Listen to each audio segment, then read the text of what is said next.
Yes, Godfrey Mchungu, mwana falsafa, mchambuzi wa kimataifa. Bwana, kama kawaida kila kifika Ijumaa tunakuja kufanya review au tathmini ya mambo yote ambayo tumeyazungumza kwa wiki nzima kuanzia Jumatatu mpaka leo Ijumaa. Habari kubwa ambayo tuliweka mezani au hoja kubwa ambayo tuliweka mezani ni hoja ya mzozo ambao unaendelea Mashariki ya Kati kati ya Irani dhidi ya Marekani, lakini kwa upande mmoja ukihusisha taifa la Israel.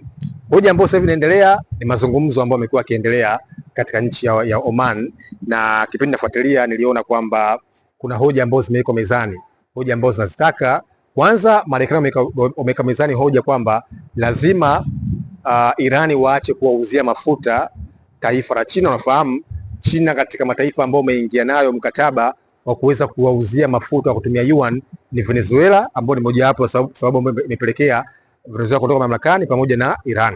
Kwa hiyo Marekani wamewaambia Irani waache kuwauzia mafuta China kwa kutumia sarafu ya yuan. Kwa hiyo unaona kabisa kwamba hoja hapa ilikuwa sio mabomu nuclear.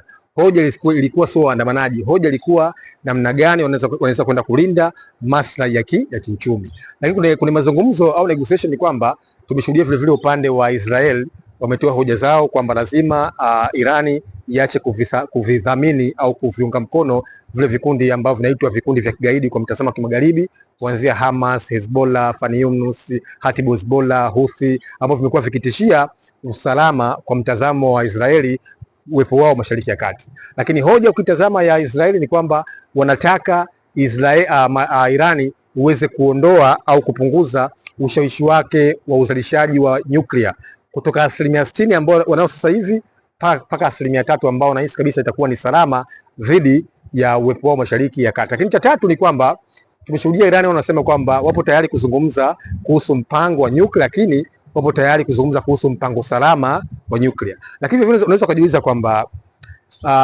nini umuhimu wa huu mzozo wa Mashariki ya Kati? Cha kwanza lazima uweze kuangalia kuna mitazamo kama 4-5. Cha kwanza ni swala zima la kihistoria. Unafahamu mwaka 1979 baada ya mapinduzi yale ya Kishia ambao aliongozwa na Ayatollah Ruhollah Khomeini, yaliweza kubadilisha mtazamo wa Irani dhidi ya Mashariki ya Kati. Lakini cha pili ni hoja za kimkakati. Unafahamu kwamba Irani ni mojawapo ya maeneo ambayo tunasema ni checkpoint, maeneo ya kimkakati ambayo yamekuwa yana turufu ya kiuchumi, ya kisiasa, mfereji wa waamuzi ambao unapitisha takriban 21% ya mafuta yote duniani. Kwa hiyo kimkakati, kama vile ambavyo hotuba ya Ayatollah Khamenei amesema wazi kabisa kwamba wanataka kuidhibiti Irani kwa sababu wanajua kabisa kwamba ina utajiri wa mafuta, utajiri wa gesi na eneo zuri la kijiografia. Dunia ya leo, maeneo yote ya kimkakati, tunasema maeneo yote ya kimbinu yamekuwa maeneo ambayo yamekuwa yakigombaniwa na yakidhibitiwa na maeneo mbalimbali duniani. Lakini vile kuna hii negotiation ambayo tunaita ni multilateral negotiation, ni kwamba tumeshuhudia kuna viongozi wengi wamekuwa sehemu ya mzozo.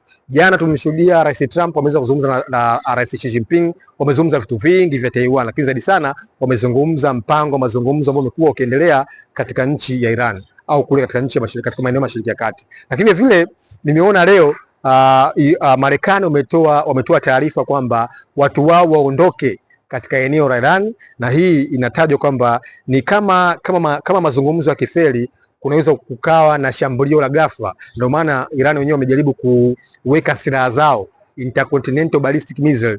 Juzi wamefanya mazoezi, leo wamefanya mazoezi kujiweka tayari, kwa sababu nafahamu kwamba kuna negotiation, mnaweza mkafikia kitu ambacho kinaitwa negotiation deadlock, yani msifikie hitimisho au msifikie mwafaka wa kuweza kufikia kile ambacho msingi mlikuwa mkikiamini. Kwa kweli dunia imeendelea kuwa na mizozo mikubwa, na mzozo wa Mashariki ya Kati umekuwa ni mzozo ambao kwa kweli umeweza kuvutia mataifa mengi duniani. Unaweza kujiuliza, wewe upo Buza, upo Kimara, upo Kawe, je, mzozo huu unakuasili vipi? Lazima ufahamu kitu kimoja kwamba dunia hii, athari moja inapotokea eneo moja inaweza kwenda kuathiri katika eneo lingine. Kwa mfano leo hii, mfereji wa Hormuz ukifungwa, maana ni kwamba biashara ya mafuta itakuwa imeenda kupanda bei.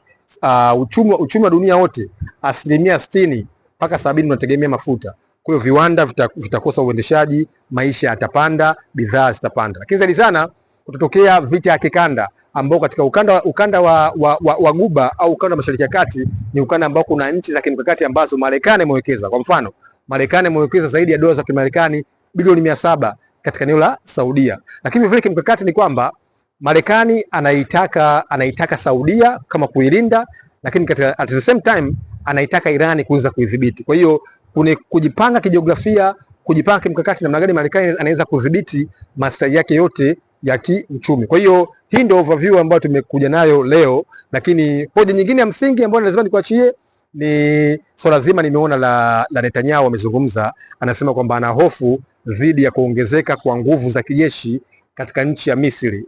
Na kimsingi Amiri Vuna taarifa anachekesha kwa sababu ni mtu ambaye ana hofu na kila mtu. Ana hofu na Hamas, ana hofu na Hezbollah, ana hofu sasa hivi na nchi ya Misri. Anasema kwamba Misri chini ya Jenerali El-Sisi amekuwa na jeshi kubwa zaidi ambalo limekuwa likitishia usalama dhidi yake. Unafahamu kwamba Israeli inapakana na Misri katika eneo la Sinai na katika mpaka wa Rafa. Kwa kimsingi ni kwamba dunia imeendelea kuwa na mizozo, mitafaruku kama vile ambavyo inaosema tafiti za Global Security Index kwamba kuna mizozo zaidi ya 80 ambayo imekuwa ikitishia usalama wa kimataifa.